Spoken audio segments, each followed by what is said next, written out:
नमस्कार, आप देख रहे हैं न्यूज 18 राजस्थान। आपके साथ मैं हूं अभिषेक।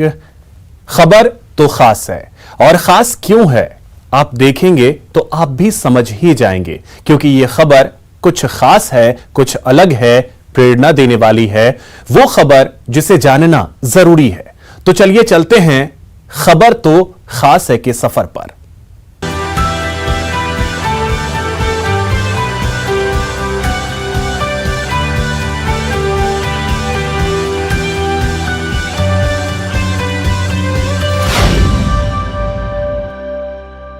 खबर तो खास है में सबसे पहले बात बाइक पर जीवन संजीवनी की। कोरोना के अटैक के बीच राजधानी जयपुर में बाइक एम्बुलेंस सेवा मरीजों तक स्वास्थ्य सेवा पहुंचाकर न सिर्फ मरीजों को सीधा फायदा पहुंचा रही है, बल्कि स्वास्थ्य विभाग का काम भी आसान कर रही है। 108 नंबर पर कॉल करके कोई भी मरीज इस सेवा का फायदा उठा सकता है। देखिए रिपोर्ट। बाइक एम्बुलेंस का एक बहुत अच्छा प्रयोग है और उसी का हमने उसको 25 थाने वाइज जयपुर को हमने बांटी है उसको, जहाँ पर कोई भी 108 पे कॉल करके अपने पर जो कोई भी दवाइयाँ हैं पहुँचानी है, हम भी दवाई लगातार पहुँचा रहे हैं इनके माध्यम से। कोरोना की तीसरी लहर के दौरान जब मेडिकल सेवा पर दबाव बढ़ रहा है, तब ये बाइक एम्बुलेंस घर घर संजीवनी पहुंचा रही है। आप इन्हें सामान्य बाइक न समझें। दरअसल बाइक एम्बुलेंस के जरिए स्वास्थ्य विभाग कोरोना मरीजों को घर घर दवाई उपलब्ध करवा रहा है। राजधानी जयपुर में 25 थाना इलाके में जरूरतमंदों की एक कॉल पर स्वास्थ्य विभाग सेवा उपलब्ध करवा रहा है। जितने भी होम आइसोलेशन कर रखे हैं उनमें आरआरटी टीम उनसे कांटेक्ट रखती है, उनसे दवाई पहुँचाई जाती है। 25 एम्बुलेंस माध्यम से उनको लिस्ट दी जाती है जो दवाई पहुँचाने का काम करती है। इसके अतिरिक्त जो कोई फ़ोन पे कोई छूट जाते हैं, फ़ोन पे जानकारी प्राप्त होती है, उन लोगों को भी दवाई पहुँचाई जा रही है। इस प्रकार से उनको आइसोलेशन भी कराया जा रहा है, क्वारंटाइन भी किया जा रहा है और दवाइयाँ पहुँचाई जा रही हैं। तीनों तेज़ी से हम काम कर रहे हैं और लगता है कि हम इसको देखते हुए संक्रमण की दर में धीरे धीरे अब कमी आने लगी। कोरोना काल में पहली और दूसरी लहर के दौरान संक्रमित मरीजों को होम आइसोलेशन और अन्य जरूरी सामान लेने में काफी दिक्कतों का सामना करना पड़ रहा था, लेकिन इससे सबक लेते हुए बाइक एम्बुलेंस के आइडिया पर काम शुरू हुआ और इसका असर साफ दिख रहा है। मरीजों को कोरोना प्रोटोकॉल के तहत सभी तरह की दवाएं किट में उपलब्ध हैं, जिसमें 5 से 7 दिन की दवाएं होती हैं। हमारे किट के अंदर पूरा जो कोविड का जो प्रोटोकॉल है, जिसमें एजिथ्रोमाइसिन है, एंटी एलर्जिक टैबलेट सिट्रीजिन है, बुखार के लिए पैरास्टामोल गोली इसके अंदर है, विटामिन की गोली है, एसिडिटी से रोकने के लिए एसिडिटी की गोली भी साथ में हमने उसमें रखी है, और विटामिन सी की चुएबल गोली है वो उसमें किट के अंदर डाली है। यही प्रोटोकॉल है जिसको हम उनको लगभग 5 से 7 दिन तक उनको देने के निर्देशित कर। राजधानी में सर्वाधिक 20,000 से अधिक एक्टिव केस हैं। इनमें से ज्यादातर होम आइसोलेशन में हैं। ऐसे में जरूरतमंद मरीजों तक दवा और जरूरी किट पहुंचाना बाइक एम्बुलेंस ने आसान कर दिया है। सौरभ गृहस्थी, न्यूज 18 राजस्थान। तमाम तरह की समस्याओं के लिए सरकार को कोसकर भले ही हम अपनी भड़ास निकाल लें, लेकिन इससे हासिल कुछ नहीं होता। कुछ हासिल करने के लिए जमाने को जगाने के लिए मुश्किलों के सफर पर निकलना होता है। और हां, यह काम पैसों से नहीं, जुनून से होता है। यकीन नहीं तो बाड़मेर की इस बेटी को देखिए। उसे गुमा है कि मेरी उड़ान कुछ कम है, मुझे यकीन है कि ये आसमान कुछ कम है। इस जज्बे के साथ निकली बाड़मेर की बेटी ने वो कमाल कर दिखाया है जो समाज के लिए मिसाल बन गया। नीतू ने 108 दिन में बाइक से देश का कोना कोना नाप दिया, जिसमें देश के 28 राज्य के साथ ही 9 केंद्र शासित प्रदेश भी शामिल थे। इस दौरान नीतू ने पर्यावरण और जल संरक्षण के संदेश को देश के 10,000 नौजवानों तक पहुंचाया। वैसे नीतू चोपड़ा का लक्ष्य 1 लाख युवाओं तक पहुंचाना था, लेकिन कोरोना की बेकाबू रफ्तार की वजह से ऐसा मुमकिन नहीं हो पाया। ये है और युवा जगेगा देश बचेगा के आह्वान के साथ में हम निकले थे, क्योंकि कुछ भी करना है तो युवाओं को जगाना जरूरी है और वही देश के आने वाले भावी कर्णधार हैं। तो प्रकृति जल है तो कल है, प्रकृति है तो हम है का संदेश हमने जा के हर स्टेट में दिया। क्योंकि प्रधानमंत्री जी अभी जो एक एग्रीमेंट करके आए कि हम कार्बन एमिशन को कम करेंगे और उसके लिए 100 मोटो एक्शन लेंगे। ये 100 मोटो एक्शन का बेस्ट उदाहरण है। ऐसे युवा अगर निकल पड़े तो पर्यावरण संरक्षण वाला काम भी हो जाएगा। और जो हमने टारगेट सेट किया है नेट जीरो का, अत्यंत प्रसन्नता का विषय है कि राजस्थान की एक बेटी ने देश की युवा पीढ़ी में जल संरक्षण और पर्यावरण के महत्व को जागृत करने के लिए पूरे देश की मोटरसाइकिल पर 108 दिन में यात्रा की। नीतू चोपड़ा लोगों को जगाने की मुहिम पर निकल पड़ी थी, लेकिन इस रास्ते में मुश्किलें कदम कदम पर मुंह बाए खड़ी थी। पर कहते हैं ना, उम्मीद वक्त का सबसे बड़ा सहारा है, गर हौसला है तो हर मौज में किनारा है। नीतू ने 26 सितंबर 2020 को अपने एक साथी मुकुल के साथ खारदुंगला से इस यात्रा की शुरुआत की थी, लेकिन अंडमान में मुकुल की तबीयत खराब हो गई। वो अपने घर लौट गया। इसके बाद नीतू के सामने अंतहीन सड़क और रास्ते की तमाम मुश्किलें थी, टायर फटने से लेकर बाइक खराब होने तक की। ऐसे में बस एक ही चीज, लोगों का एक ही सवाल उन्हें आगे बढ़ने की प्रेरणा देता था। एक लड़की होते हुए आप ये सब कैसे कर लेती हैं, और वो भी बगैर पैसों के। ये है, और युवा जगेगा देश बचेगा के आह्वान के साथ में हम निकले थे, क्योंकि कुछ भी करना है तो युवाओं को जगाना जरूरी है, और वही देश के आने वाले भावी कर्णधार हैं। तो प्रकृति जल है तो कल है, प्रकृति है तो हम हैं का संदेश हमने जा के हर स्टेट में दिया। वैसे बाड़मेर के बालोतरा की रहने वाली नीतू चोपड़ा की ये दूसरी राइड थी। उनकी पहली राइड प्रियंका रेड्डी के सामूहिक बलात्कार के विरोध में थी, जो 18 दिनों में पूरी हुई थी। यानी तमाम तरह की समस्याओं से देश और समाज को जागरूक करना ही नीतू की जिंदगी का मकसद है। तो मकसद का मान रखिए, देश और समाज की बेहतरी की दिशा में अपना योगदान दीजिए। न्यूज़ 18 राजस्थान के लिए दिल्ली से राजीव तिवारी की रिपोर्ट।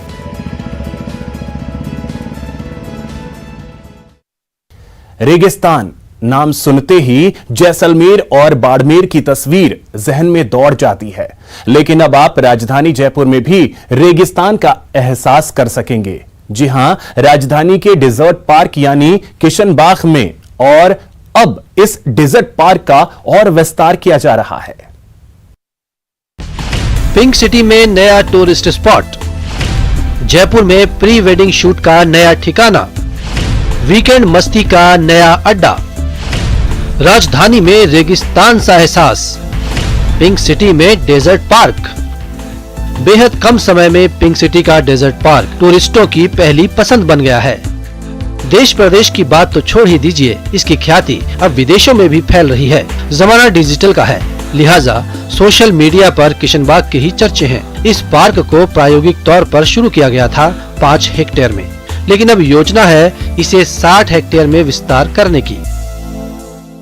पार्क न सिर्फ जयपुर में और राजस्थान में, बल्कि पूरे कंट्री में और पूरे वर्ल्ड में as a desert trail theme park बहुत पॉपुलर हो रहा है। सोशल मीडिया पे बहुत स्ट्रॉन्ग लाइकिंग और कमेंट्स पार्क के आने लगे हैं। तो ऐसी स्थिति में पार्क में फैसिलिटीज़ इंप्रूव करने की दृष्टि से नए गाइड्स अपॉइंट किए जा रहे हैं, सिक्योरिटी गार्ड्स की संख्या बढ़ाई जा रही है। साथ ही जो विजिटर्स के फीडबैक और डिमांड के अकॉर्डिंग एक कैफेटेरिया भी पार्क में सेटअप करने की प्रक्रिया प्रारंभ की जा रही है। इसके साथ ही ऑर्गेनाइज टूर्स, अगर स्कूल्स, कॉलेजेस, स्टूडेंट्स को लाना चाहते हैं, वो भी प्रमोट किया जा रहा है। अब जरा ये भी जान लीजिए कि नाहरगढ़ की तलहटी में डेजर्ट थीम पर बने किशनबाग पार्क में क्या क्या विस्तार होंगे। किशनबाग का 60 हेक्टेयर में किया जाएगा विस्तार।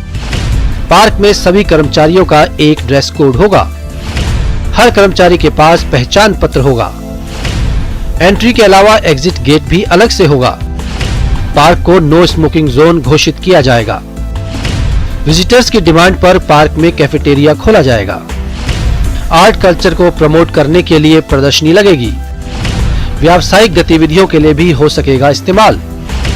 20,000 रुपए होगा पार्क का एक दिन का किराया। इसके साथ ही इस पार्क को प्री वेडिंग शूट के लिए भी तैयार किया जा रहा है। बस एक दिन के लिए आपको 5,000 रुपए खर्च करने होंगे। ये काफ़ी डिमांड आने लगी थी फोटोग्राफी की, प्री वेड शूट्स की, बर्थडे शूट्स की, तो उसके लिए फोटोग्राफी के लिए भी उसमें प्रोविजंस किए गए हैं, कमर्शियल और नॉन कमर्शियल। और एक बार कोविड की स्थिति सामान्य होने के बाद आर्ट, कल्चर, ट्रेडिशन, हैंडीक्राफ्ट और डेजर्ट प्लांट्स एंड वेजिटेशन को प्रमोट करने के लिए वहाँ इवेंट्स और एग्जीबिशंस भी लगाए जाएंगे। तो आप भी तैयार हो जाइए डेजर्ट पार्क की सैर करने के लिए, क्योंकि इस पार्क में पहुंचकर आप गुलाबी नगरी में जैसलमेर और बाड़मेर जैसा माहौल पाएंगे और पार्क की खूबसूरती के मुरीद हो जाएंगे। जयपुर से न्यूज़ 18 राजस्थान के लिए लवली वाधवा की रिपोर्ट। संविधान हमारे लोकतंत्र की आत्मा है, जो हमें अपने अधिकारों के साथ साथ हमें कर्तव्यों का भी पाठ पढ़ाता है। इन अधिकारों और कर्तव्यों को लोग समझ सकें, इस उद्देश्य के साथ राजसमंद के लोगों ने संविधान का मंदिर ही बना डाला। समता, ममता और बड़े भाईचारा, स्नेह की माटी और एकता का गारा, फले फूले लहलहाए भारत का स्वतंत्र, जन जन तक पहुँचे लोकतंत्र के मंत्र।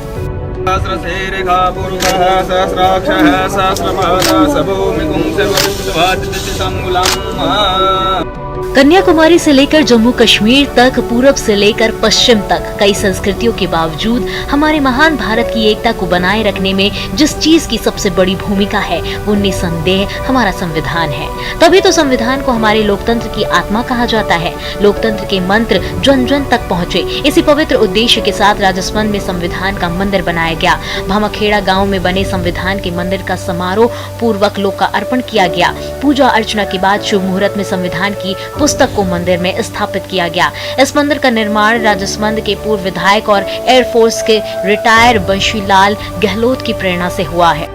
संविधान को बच्चे लोग देखेंगे, आगे आने वाली जनरेशन देखेगी, उनके बारे में जानेंगे। कहीं भी नहीं देखा,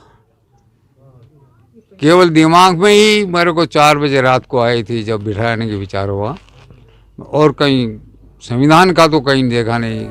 इस मंदिर के बनने के बाद यहाँ छात्रों के लिए शिविर का आयोजन किया जाएगा, जिसमें संविधान से जुड़े पहलुओं की विस्तार से जानकारी दी जाएगी। उद्देश्य मेरा यही है कि लोग आए और इनसे परिचित होके जाएं, इनके बारे में जान करके जाएं।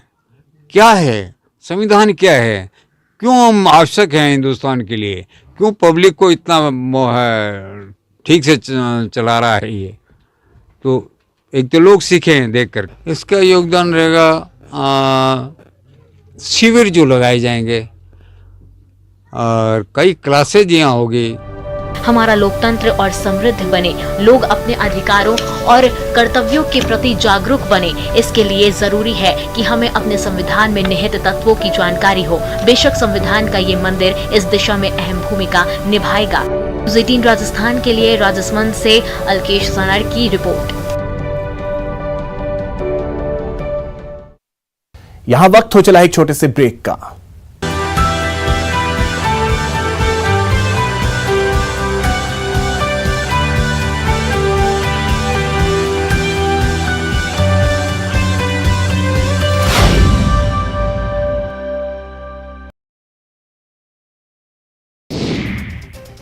देश में कोरोना की तीसरी लहर का कहर जारी है। बीते 24 घंटे में कोरोना के 3,33,533 नए केस सामने आए। 525 लोगों की मौत हुई। दिल्ली में पिछले 24 घंटे में कोरोना के 9,197 नए केस मिले, जबकि एक दिन में कोरोना संक्रमित 34 मरीजों की मौत हो गई।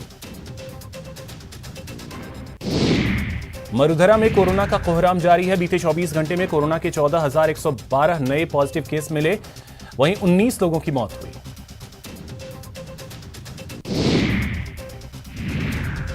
इंडियन SARS-CoV-2 जीनोमिक्स कंसोर्शियम ने अपने नए बुलेटिन में कहा है कि ओमिक्रॉन का सब वेरिएंट BA.2 देश में काफी तेजी से फैल रहा है। ओमिक्रॉन वेरिएंट देश में कम्युनिटी ट्रांसमिशन के स्टेज पर पहुंच गया है। उपराष्ट्रपति M Venkaiah Naidu corona positive पाए गए हैं। उपराष्ट्रपति ने हैदराबाद में आज अपना कोरोना टेस्ट करवाया था, जिसमें वो संक्रमित पाए गए। वेंकैया नायडू 1 हफ्ते तक सेल्फ आइसोलेशन में रहेंगे।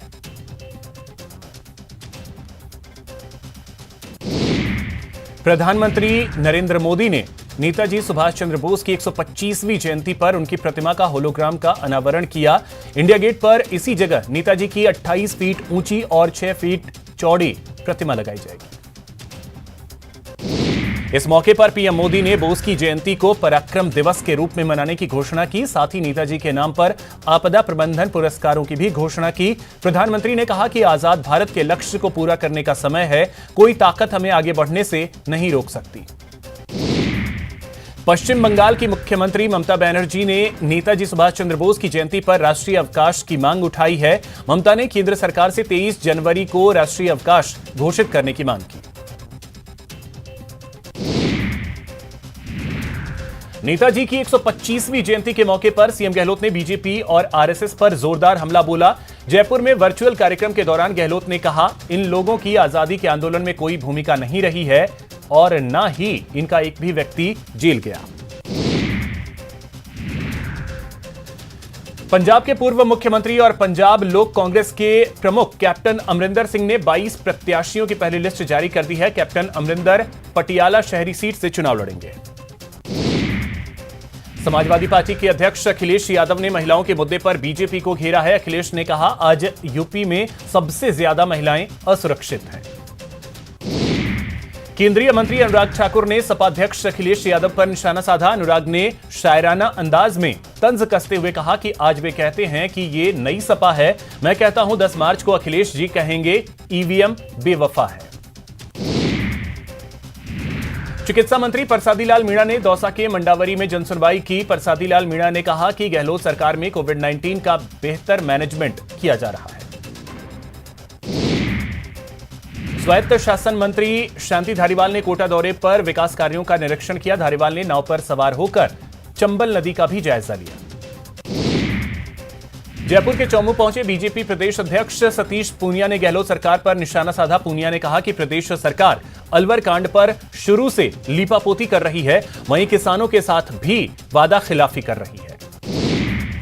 बीजेपी के राष्ट्रीय उपाध्यक्ष ओम माथुर ने जयपुर में वरिष्ठ नेता घनश्याम तिवाड़ी से मुलाकात की। ओम माथुर और घनश्याम तिवाड़ी के बीच कई घंटे तक बातचीत हुई। ओम माथुर का राज्यसभा कार्यकाल जल्द ही पूरा होने वाला है। प्रतापगढ़ में सांसद किरोड़ी लाल मीणा ने दुष्कर्म पीड़िता के परिजनों से मुलाकात की और 1 महीने का वेतन देने का वादा किया। किरोड़ी ने राज्य सरकार पर अलवर की तर्ज पर इस मामले को भी दबाने का आरोप लगाया। जम्मू कश्मीर में 26 जनवरी को पुलवामा जैसे आतंकी हमले की साजिश को लेकर खुफिया विभाग ने अलर्ट जारी किया है। अलर्ट को देखते हुए सुरक्षा बलों ने चौकसी बढ़ा दी है। गणतंत्र दिवस की सुरक्षा तैयारियों को लेकर दिल्ली पुलिस कमिश्नर राकेश अस्थाना ने कहा कि दिल्ली हमेशा आतंकियों के निशाने पर रहती है, लिहाजा इस बार 20,000 से ज्यादा जवान तैनात किए गए हैं। भरतपुर में बेकाबू ट्रैक्टर ने बाइक सवारों को रौंद दिया। हादसे में 3 लोगों की मौके पर ही दर्दनाक मौत हो गई। जयपुर आगरा नेशनल हाईवे पर यह हादसा हुआ।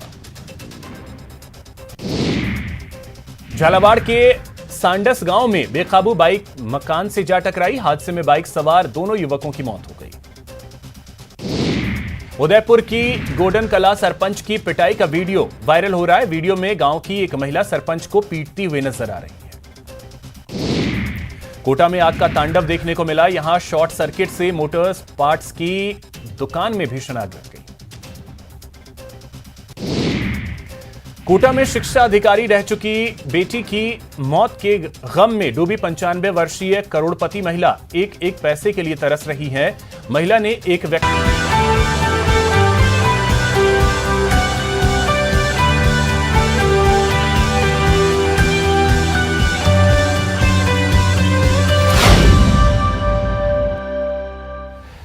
के बाद आपका स्वागत है और अब खबर तो खास है में बारी है उनसे मिलवाने की जिनकी 24 घंटे की चौकसी की वजह से हम घर में सुरक्षित सोते हैं। बात बीएसएफ की, जो सरहद पर इन दिनों विशेष अभियान चला रही है। नाम है ऑपरेशन सर्द हवा।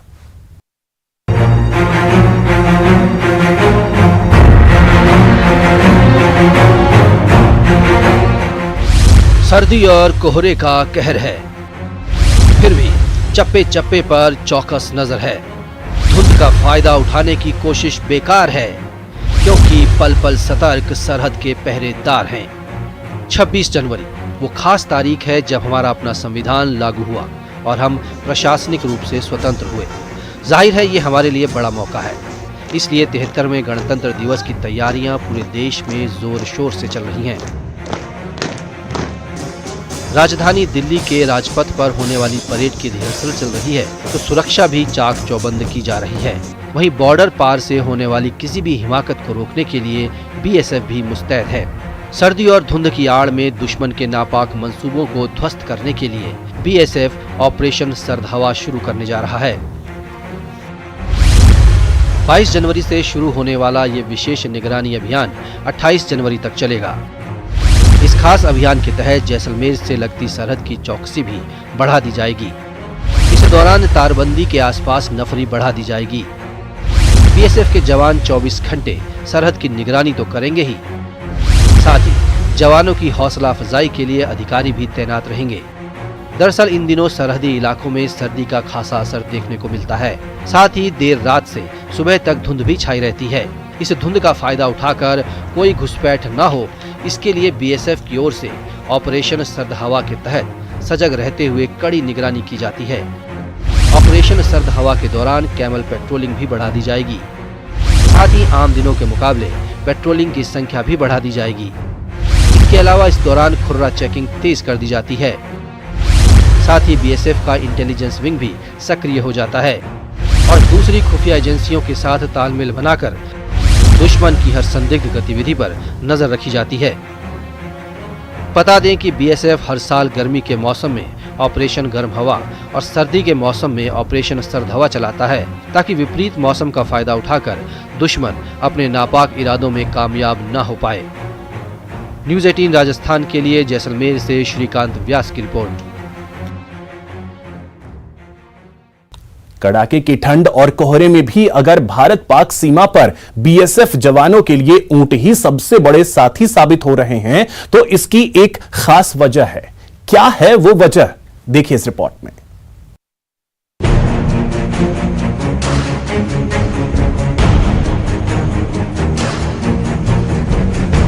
जिस हाड़ कांपाने वाली ठंड से देशवासी ठिठुर रहे हैं, उन सर्द हवाओं में भी वतन के रखवाले अपने फर्ज को बाखूबी अंजाम दे रहे हैं। जी हां, देश की सुरक्षा करने वाले बीएसएफ के ये वो सपूत हैं जो प्रकृति से भी नहीं हारते।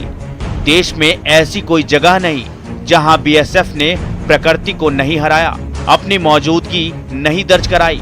तस्वीरें इस बात की तस्दीक करती हैं। बीएसएफ के जाबाज रात में फट्टा गश्त यानी फट्टा परेड और कैमल पेट्रोलिंग के जरिए सीमा पर चौकसी कर रहे हैं। अपने उस साथी के सहारे जो हर कदम पर उनका साथ दे रहा है, उनकी मुश्किल आसान कर रहा है।